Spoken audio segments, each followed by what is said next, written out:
আসলে দরজা লাগায় আপনি একজন শিক্ষককে পিটাবেন, আমি ক্লাস করবো, এটা তো আসলে হয় না। আপনি আজকে ওকে পিটাবেন, আমার মানে আগামীকাল আমাকে পিটাবেন, এটা তো আসলে হয় না। একজন শিক্ষক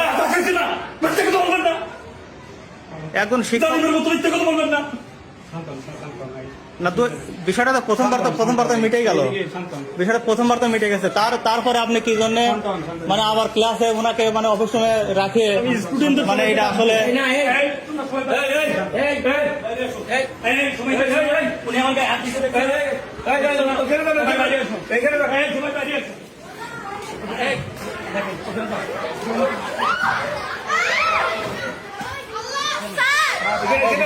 সবাই বাইরে আসো, সবাই বাইরে আসো, সবাই বাইরে আসো।